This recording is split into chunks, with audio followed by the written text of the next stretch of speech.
Olá, tudo bem? Eu sou o Cacá Mendes e esse é o canal Zé Cacá, o Curioso.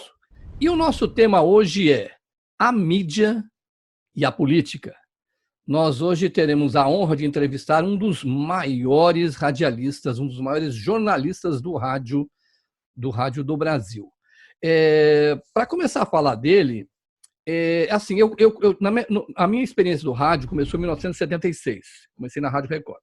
E durante todo esse tempo, até hoje, eu tive o prazer de conhecer, através das ondas do rádio, dois jornalistas policiais.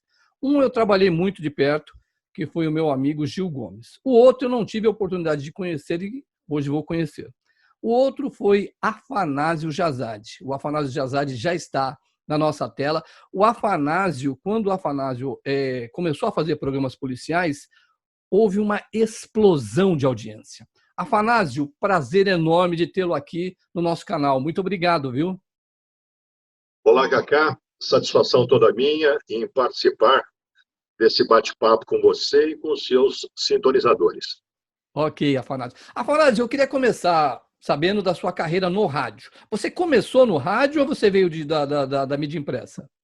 Não, eu comecei em jornal de bairro, comecei na Moca, aos 14 anos, fazendo uma resenha de um time de futebol, cuja sede era na minha casa, o Mirim Santos Futebol Clube. Eu fazia uma resenha quinzenal para o jornal O Amigo, do bairro da Moca. Depois, falando em imprensa, em mídia, depois de algum tempo ingressei na Folha da Tarde. Mas antes de ingressar na Folha da Tarde, eu tive um contato com o Hélio Ribeiro, que era apresentador e diretor artístico da Rádio Tupi. Hélio Ribeiro, amigo aqui do bairro da Moca, não é? Fui lá para pedir emprego para ele. Eu estava desempregado. E ele, então, me deu um gravador imenso, enorme, pesado, para que eu fizesse algumas matérias, alguma coisa. Isso numa sexta-feira. Eu deveria retornar com material na segunda. E eu fui para a central de polícia. Nunca tinha ido lá. Fui lá fazer um plantão de madrugada. Mas as matérias foram ridículas. Ridículas, ridículas, ridículas. E quando devolvi o gravador a ele, eu então disse que não queria trabalhar mais. Quer dizer, veja só, falando para o Hélio Ribeiro isso. E havia uma razão muito especial, porque ele achava que o meu nome não era radiofônico. Ele queria me batizar com outro nome de Ricardo Renner, que, segundo ele, era o nome que ele tinha escolhido para ele. Mas que a Sônia Ribeiro, mulher do Bolota Júnior, foi mais rápida e o batizou de Hélio Ribeiro. Então ele ficou com aquele Ricardo Renner na garganta, na goela, e queria me rotular com esse pseudônimo. E eu recusei. Falei, olha, a única coisa que eu tenho dos meus pais é o meu nome. Que negócio é esse? Vou trabalhar em rádio com outro nome, ninguém sabe quem eu sou, que patifaria é essa? E fui embora. Aí fui bater as portas da Folha da Tarde. Folha da Tarde com logotipo vermelho naquela época. Isso por volta de 66, 67. Comecei, então, na Folha da Tarde, na grande imprensa, não é? E também era início daqueles movimentos estudantis, movimento terrorista, depois também o Esquadrão da Morte, surgimento do Esquadrão da Morte. Eu fazia matérias gerais na redação. E acabei caindo na área de polícia, porque o repórter de polícia da Folha da Tarde casou-se. Casou-se e eu fui, então, escalado para cobrir essas férias dele, não é? E naquela época turbulenta, você saía à rua para cobrir passeatas, você apanhava tanto dos manifestantes como apanhava da polícia. Manifestantes que confundiam pensando que você fosse um policial infiltrado. Polícia te arriava borracha pensando que você fosse um dos manifestantes. Então foram vários os dias que voltei para a redação da Folha da Tarde, eu, fotógrafos, né? Com roupas às vezes rasgadas, né? Com corpo às vezes manchado de sangue, né? Com bordoadas, mas Não havia essa frescura de hoje, não. Qualquer coisa, não, vamos ligar para o sindicato, fazer nota. E conversa fiada. A gente sentava a máquina, escrevia tudo, saía no dia seguinte, era uma maravilha. Até que fosse baixado o AI-5, aí tudo era proibido, né? Então, esse foi meu início. Da Folha da Tarde, passei para o Dix, que era o antecessor da agência Folhas hoje, né? Dix era o Departamento de Informações, Comunicações e Sucursais do Grupo Folhas. Eu fui para o Dix, né? E escalado também para cobrir férias de um companheiro na Central de Polícia. Na Central de Polícia, no pátio do colégio. E lá, eu já estava com alguns empregos mais. Eu estava com emprego já na Rádio Jovem Pan, onde entrei no dia 16 de fevereiro de 1972. Isso registrado, porque 2 anos antes, em 1970, eu já houvera participado do Carnaval, mas usando um outro nome, trabalhando no lugar do repórter da Jovem Pan, do setorista da Jovem Pan, o Mágino Roberto de Oliveira. Ele era apenas informante, ele não entrava no ar.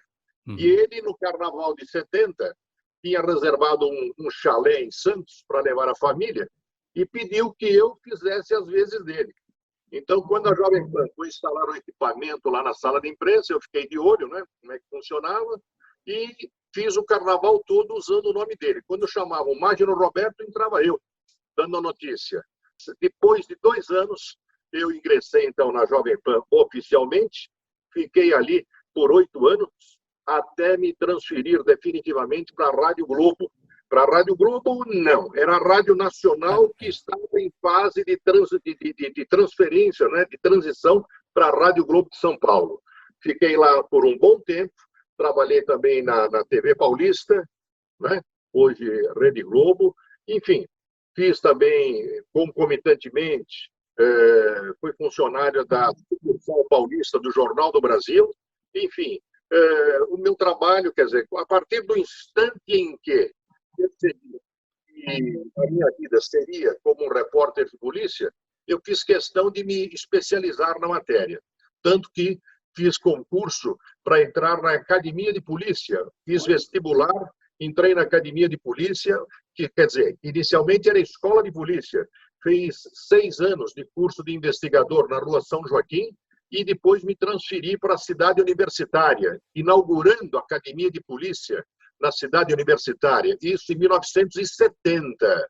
Me formei investigador de polícia, não fiz concurso público para ingressar no serviço, a minha ideia era apenas conhecer o ambiente. Quer dizer, se um comentarista de futebol vai comentar, ele tem que saber a regra do jogo. De ping-pong é a mesma coisa. Então, eu fiz questão de ingressar na academia para conhecer os meandros, para conhecer todas as técnicas, as práticas, para, pelo menos, ser um repórter de polícia razoável, né? Aí, o Afanásio, esse estouro que foi na Rádio Globo, né? Como é que surgiu aquela ideia? Porque o que a gente tinha? Eu até me lembro, não sei se você se recorda disso, nós tínhamos o grande nome da Rádio Polícia, que era Gil Gomes. Só que o Gil, ele tinha aquele...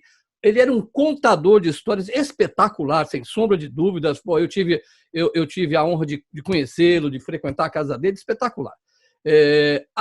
Mas quando você surge, nós tínhamos na época um outro programa que era Wilson Kiss, eu não sei se você se lembra, mas fazia semelhante ao programa do Gil. Como é que surgiu aquela ideia que você mudou totalmente, que você não contava história, você entrevistava os meliantes? Como é que surgiu o programa do Afanásio Jazade na rádio, acho que era, não sei se era nacional ainda ou se já era Rádio Globo, Afanásio?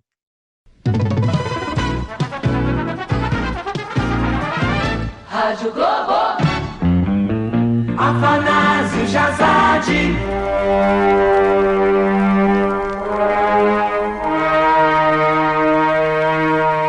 Vamos ouvir esse vagabundo, esse homicida, esse bandido que tinha que ser esgorjado, tinha que ser enforcado. Ele que, juntamente com os 2 comparsas, ele é que invadiu a casa de Dona Escolástica Pisaneschi, de 61 anos, Ele que foi lá, esganou a velhinha, bateu na cabeça dela, macetaram a cabeça da mulher que estava amarrado junto com a empregada. Enquanto faziam isso com a velha, eles davam de beber para a empregada, obrigavam que a empregada ingerisse bebidas alcoólicas. Então, por favor, coloca na linha esse jacaré aí, capitão, por favor.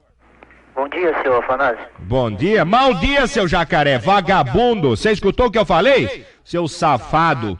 Bom, o Gil Gomes eu conheci quando ele fazia o programa policial no final de tarde pela Rádio Marconi. Nessa época eu estava trabalhando na Gazeta da Mooca, um jornal local, né? Um jornal regional. Então, o que acontece? Você lembrou bem. O Gil Gomes, durante muito tempo, ele trabalhou na Rádio Nacional. Trabalhou na Rádio Nacional, líder absoluto de audiência. Ele saiu da Rádio Nacional e foi para a Rádio Record. A essa altura, eu já era funcionário também da Rádio Nacional. Eu era registrado na Rádio Excelsior, do mesmo grupo, mas trabalhava para a Rádio Nacional. E vou lhe dizer mais uma coisa. Eu só transmitia notícias, era só informante, não entrava no ar.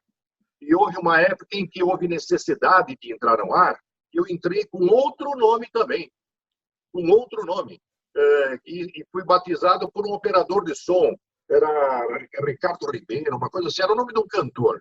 Então, veio naquela hora lá, tinha que dar um nome e tal para entrar, entrava de madrugada, praticamente, participando do redator-chefe, o seu redator-chefe da Rádio Nacional. E, bom, então o que ocorre? O Gil saiu da Rádio Globo, foi para a Nacional, e óbvio que houve uma queda vertiginosa de audiência. O seu Abreu, seu Francisco Noronha de Abreu, velho Abreu, grande diretor, superintendente das rádios, né, aqui em São Paulo, ele então pediu que eu fizesse um piloto. Um piloto. Poxa, nós temos o Afanásio, que é repórter de polícia, vamos ver se ele faz alguma coisa aí que pode, pelo menos, preencher um espaço.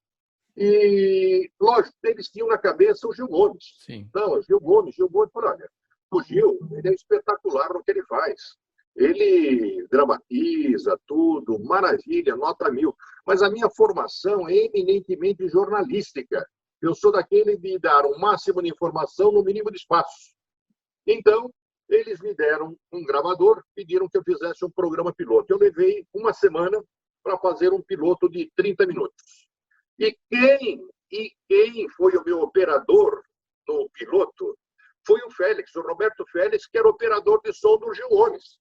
Ele trabalhava na Rádio Excelsior e fazia meio-dia com o Gil na Rádio Record.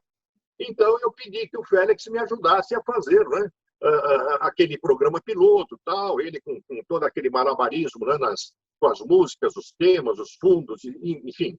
E nós fizemos. Fizemos, então, 30 minutos, um piloto, aí, num estúdio, reunidos lá para ouvir o seu Abreu, o Armando Manzano, isso aí, Armando, eu esqueci o nome dele, que era o diretor comercial, e mais algumas pessoas.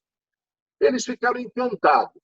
Então, eu saí pelas delegacias, ouvindo policiais, quando possível, algum bandido, eventualmente vítimas também, peritos, enfim, e fizemos uma montagem e tal, eles adoraram, só que, falaram, olha, tudo bem, só que você fez meia hora e levou uma semana. Nós precisamos disso por dia, pelo menos por dia. Aí eu pedi o seguinte, que eles me trouxessem um jornal Notícias Populares. Trouxeram lá um jornal Notícias Populares, eu falei, contem aí quantas fotografias de bandidos tem aí no jornal. Olha, o jornal, para colocar essas fotos, mandou um fotógrafo à delegacia. Nós vamos mandar um repórter com gravador. Ele vai captar as vozes, captar os depoimentos, e depois nós vamos fazer a edição. Quer dizer, a edição o que era? Para você tirar o palavrão, aquilo, e para compor para um programa de rádio, não é? Então não tem nada de censurar, não, nada disso. O que o sujeito quiser falar, vai falar, lógico, que é uma estética, tal, não vamos poder permitir que ele fale palavrão, isso, aquilo, tal, enfim. E começamos dessa forma. E começamos a angariar um público muito bom. Então, como você disse, quer dizer, muita gente me falava até, puxa, eu pego o Gil num táxi lá em São Miguel. Quando chega na cidade, eu não percebi, ainda não peguei o final da história, eu fico, sei lá, frustrado, tudo mais. Então, tinha essas colocações, né? Isso serviram para que a gente mudasse o caminho. Não, pera um pouco, nós temos que dar informação jornalística, então nós jogávamos tanto as informações, o máximo de informação no mínimo de espaço, como comentários também. Então, a pessoa, ao invés de ouvir uma notícia de polícia, ou eventualmente 2 ou 3, ela, durante o programa, ouvia 15, 20, às vezes até 30. Então, quer dizer, foi um formato totalmente diferente. E com tudo isso, nós fomos galgando, né, a escadinha do Ibope, e para minha satisfação, no mês de agosto de 1983, nós batemos o recorde nacional de audiência de rádio no país, histórico. O meu programa era sintonizado só na capital e na Grande São Paulo por mais de 1.041.000 ouvintes por minuto. Por minuto. Hoje, Cacá, se você somar a audiência das emissoras AM, FM, outras plataformas, não chega nem a metade disso. Então, é um número que realmente ninguém pode mais tirar de mim. Esse número jamais será rasgado. Isso me orgulha bastante e, lógico, eu tenho que dividir tudo isso com aquela equipe que me ajudava, os operadores de som, os repórteres, os editores, motoristas, essa turma toda. E eu nunca me preocupei também com a audiência. Se eu lhe falar que, não, terminava o programa, ia correr, quanto deu, nunca me preocupei com isso. Alguns colegas, até da própria equipe, poxa, mas você não vai lá na diretoria para ver quanto... Não quero nem saber. Vamos fazer o nosso trabalho, correto, digno. Se tiver que acontecer, vai acontecer naturalmente. Então, não adianta ficar com quanto número, qual é o índice, nada. Infelizmente, nós conseguimos bater não só o querido amigo Gil Gomes, né? Ele era imbatível, praticamente 18 anos ele foi imbatível na audiência. E quando nós começamos com o programa, não é? Começou com meia hora, depois 45 minutos, 1h10. Aí, em questão de 3 meses, nós suplantamos e depois não perdemos mais. Não perdemos mais. Então, chegou uma altura em que, na Rádio Globo, nós éramos campeões de audiência e, obviamente, no faturamento. Nós faturávamos mais do que o esporte. Mais do que o esporte. Porque o esporte é tal coisa. Tem inúmeros patrocinadores, mas o esporte tem muito gasto. Muitos profissionais, viagens, hospedagens. Então, na hora de você colocar aquilo na balança, não é? Para a emissora, era muito rentável, não é? Além da audiência, o retorno comercial, obviamente. Claro. Afanásio, e aí você... Eu sou prova, porque eu já falei, eu estou no rádio desde 76, e a gente, estando na Record, o Afanásio estava na Rádio Globo Nacional e o Gil estava com a gente na Rádio Record. E realmente foi uma coisa, a gente via claramente as pessoas, meu Deus, quem é esse furacão? Quer dizer, as pessoas até conheciam o Afanásio, porque o Afanásio, inclusive, tinha trabalhado na Rádio Jovem Pan, que era da família Machado de Carvalho, mas é uma coisa... Aí, Afanásio, aí é explosão. Aí eu não sei se foi nessa época, você acabou indo para a Rádio Capital também, mas aí como que a política entra na sua vida? E eu queria lhe fazer uma colocação de um outro radialista que eu fui muito amigo, que foi um dos monstros que você evidentemente conheceu, que chama-se Fiore Gigliotti, um dos maiores do rádio esportivo. Conversando com o Fiore, e o Fiore gostava muito de conversar, e ele me contou, ele falou, Cacazinho, você sabe que eu já fui da política? Eu falei, não, Fiore. Eu falei, nossa, eu não sabia. Aí ele estava falando, aí ele explicou para mim. Só que eu fiquei muito decepcionado, Cacá. O Fiore Gigliotti me contando, eu não sei se foi nos anos 70, anos 80, quando ele se candidatou a vereador em São Paulo. Ele falou, quando ele chegou lá, na política, foi assumir, aí chegou um vereador mais velho e falou com ele assim, olha que loucura, Afanásio, e você pode até dizer se isso acontece. Ele falou, Fiore, você é um cara famoso, todo mundo te adora, só que é o seguinte, meu amigo, aqui você vai ter que entrar no nosso jogo, senão a coisa não vai rolar. Bom, resumindo, o Fiore falou, eu desisti. Ele me contou que ele desistiu da política por causa disso. Como é que foi a sua entrada na política e se essas coisas realmente acontecem, Afanásio? Porque você foi um deputado, não sei por conta da legislatura, mas você foi um dos deputados mais atuantes da Assembleia Legislativa de São Paulo, né? Eu fiquei na Assembleia 5 legislaturas, foram 20 anos seguidos. E cheguei na Assembleia, assumi em 15 de março de 1987, com a maior votação do Brasil naquela época. Cheguei lá com 558.138 votos. E a tal coisa, já na entrada já tive alguns problemas, porque foram sorteados alguns gabinetes, né, para você ocupar como deputado. E como eu saí da rádio, muitas pessoas ainda iam me procurar para aquele atendimento, sim, de emergência, encaminhamento ao hospital, outras coisas. Então, apareciam lá senhoras com crianças no colo, às vezes com chinelinho, às vezes até descalças, né? E aquelas pessoas ficavam no corredor da Assembleia, aguardando a abertura do gabinete para serem atendidas e encaminhadas. E alguns deputados, poxa, esse movimento, essas pessoas, será que eu troquei de gabinete? Aí continuou aquela história, não sei o quê, falei, pô, mas deputado para ser eleito, cola coisa na árvore, picha a rua e tal, e agora tem nojo de povo, de gente pobre, gente, não é? Bom, eu troquei 3 vezes de gabinete, depois não havia mais para onde ir. Então, eu fui obrigado a colocar uma mesa no meio do corredor, na entrada do Exército, que a gente chama, os fundos da Assembleia, e eu coloquei a mesa lá com uma tabuletinha, deputado Afanásio, e o funcionário ficava lá fazendo atendimento, né? Aí, quando começaram a chiar, eu falei, eu não posso, eu tenho que atender essas pessoas. Que negócio é esse? Dizem que aqui é casa do povo, vocês não querem que o povo venha aqui? E mais ainda, naquela ocasião, não sei como é que é hoje, nós, deputados, ganhávamos 2 tickets para o almoço e também para um lanche da tarde. Como eu moro próximo da Assembleia, eu já ia para lá almoçado e lanche da tarde. Então, eu transformava aqueles tickets na compra do quê? De lanches e de leite para aquelas pessoas que estavam lá desde cedo. Algumas chegavam às 6 da manhã, ficavam na porta da Assembleia até abrir e até serem atendidas. E eles achavam que eu estava fazendo média, fazendo política, porque dava leite e um pão para aqueles coitados. E outra, perto da Assembleia não tem nada, não tem bar, não tem nada, rigorosamente nada. Então, veja só a mesquinhez dessas pessoas. Mas eu encarei, fiquei lá por 20 anos e mais. Aí acabei descobrindo que a Assembleia, falei, pô, mas vocês estão fazendo isso aqui, punindo essas coitadas, quem vocês têm aqui mantém uma sauna dentro da Assembleia? Aí levei 4 anos para acabar com aquela sauna exclusiva para deputados. Aí eu comecei a ridicularizar.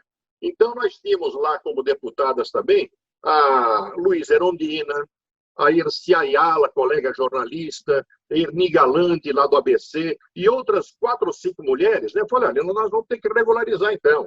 Vamos colocar uma norma. Segunda, quarta e sexta, sauna para deputados. Terças e quintas para as mulheres. Senão vão pensar que a sauna é mista. Comecei a ridicularizar dessa forma para realmente chamar na chincha esses deputados. Falar, pô, pera lá, pelo que nós ganhamos, se os deputados não têm como pagar uma sauna, agora usar uma sauna aqui dentro, e tinha até um massagista, um ceguinho, era massagista. E aí começaram a argumentar, mas se acabar com a sauna, o ceguinho vai perder emprego. Não vai não. Aí eu chequei direitinho como é que é lá, falei, não, o ceguinho não vai perder emprego, nós vamos colocá-lo na telefonia.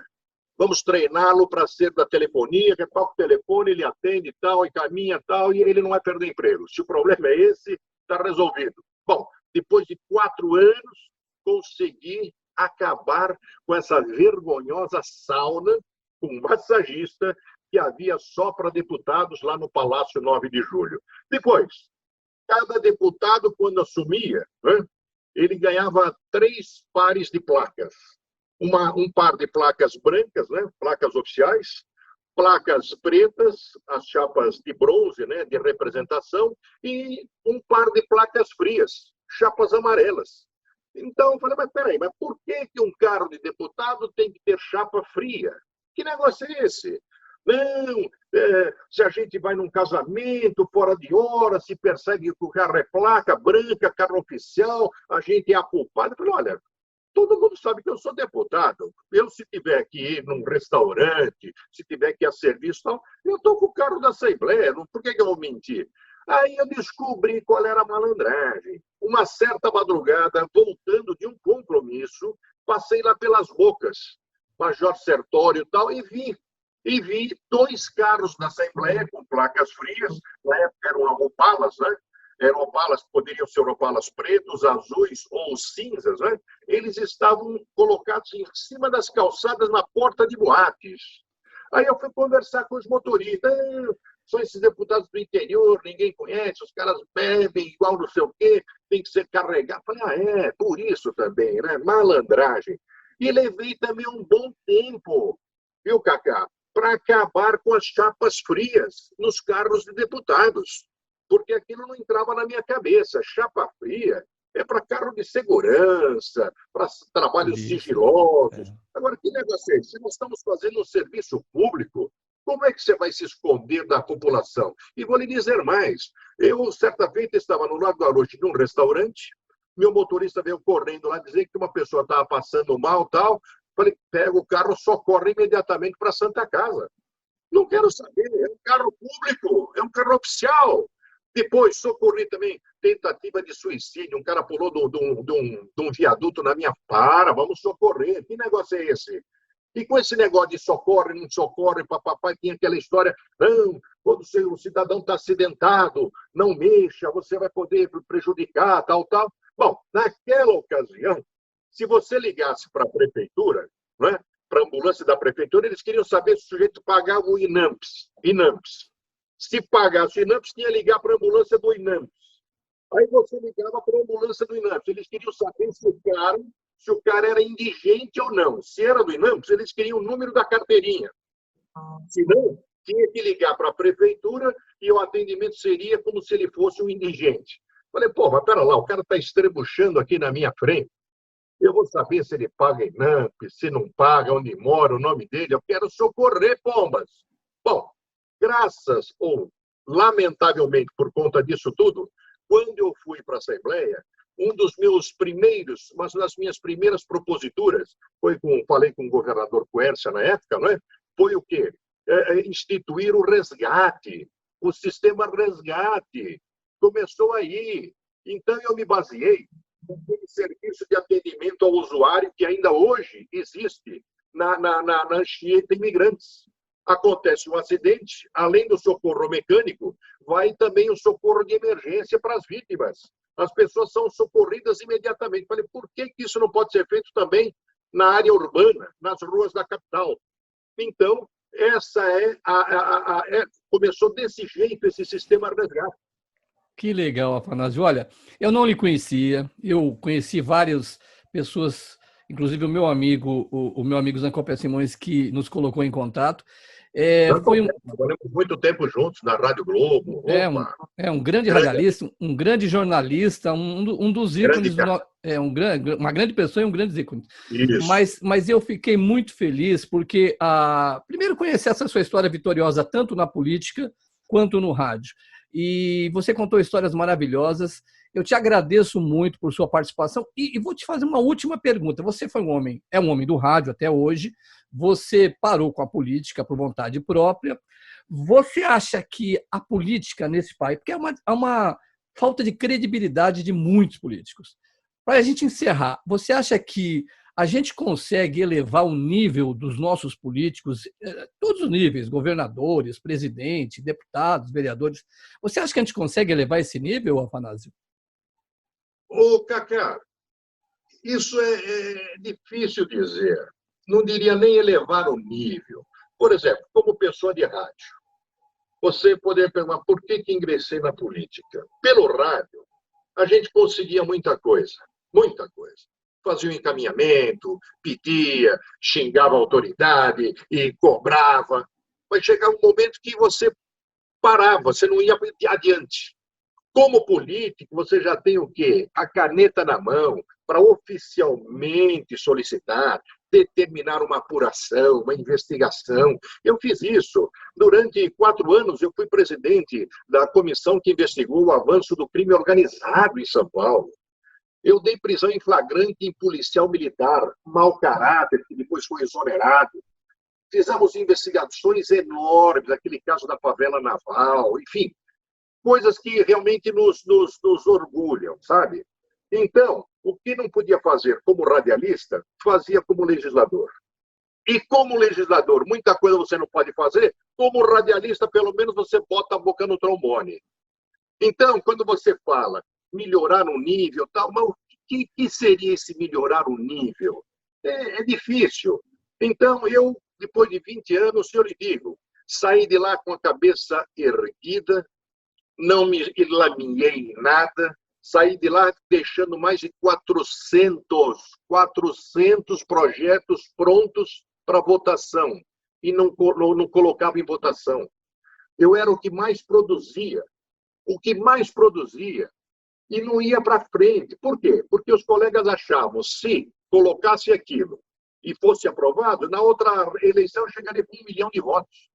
Então tem isso também. Tem aquela sacanagem, o sujeito sabotar uma ideia sua, um trabalho seu, e não querem que você cresça, porque você crescendo vai fazer o que? Vai só fazer sombra para eles. Houve um deputado, certa feita, que eu fui convidado para dar, inclusive, uma entrevista numa emissora do interior, e ele ficou chateado porque eu ia atravessar a cidade onde ele morava. Ele falou, não, essa daqui é minha região. Falei, peraí, cadê o Robi? Mostra aqui o documento. Você comprou tudo aí, que negócio é esse? Então, até isso existe, essa ciumeira. Poxa, você vai na minha região e não me fala? Como na tua região? Eu fui o único votado em todos os municípios. Da época eram 572 municípios, São Paulo. Hoje são 645. Eu fui votado em todos eles, em 2 eleições. Então, veja a que ponto chega, não digo nem a ciumeira, mas a mesquinhez da pessoa, né? Então, as minhas campanhas fiz sempre com as minhas possibilidades. Eu me descapitalizei, e a cada eleição vendia um patrimônio, tal, entende, para bancar as coisas. Então chega um autor e fala, não, agora não dá mais. Hoje é diferente, hoje tem aí esse fondão bilionário, né? Bilionário. Mesmo assim, alguns ainda metem a mão no bolso ou no bolso dos outros. Agora, eu nunca fiz isso, saí de lá limpo, tranquilo, sossegado, com a consciência maravilhosa, entende? Então, me dedico à comunicação sempre, nunca abandonei a comunicação, escrevendo para minhas colunas para jornais da capital, interior, alguns estados também, não é? Enfim, a minha vida é essa. Agora, quando você fala, a política vai melhorar, é difícil dizer, não há um padrão, sabe? É daqui para frente, então não dá para comparar, não é? E o eleitor é muito volátil também, muito volátil. Então, veja, teve um deputado ali, eu não vou, inclusive, declinar o nome dele, porque ele já faleceu, era muito amigo meu. Certa feita, ele me tentou subornar, sabe como? Pedindo que, pelo menos uma vez por mês, eu passasse, fizesse um dos projetos e colocasse o nome dele. Ele queria saber quanto é que eu queria para fazer. Eu falei, você está de brincadeira comigo? Você está de brincadeira. Então, por que razão que fazia esses projetos? Porque muita gente mandava cartinha, telefonava, e as pessoas às vezes nem sabiam que numa sugestão dela, ela estava propiciando o quê? Dando ideia de uma propositura. Que legal, cada história maravilhosa. Afanásio, eu lhe agradeço muito pela sua participação. Eu acho que a gente vai ter que voltar para contar mais história. Muito obrigado, viu, Afanásio? Ok, Cacá, eu é que agradeço, foi um papo muito legal e estou à sua inteira disposição. Um grande abraço a cada um dos seus sintonizadores.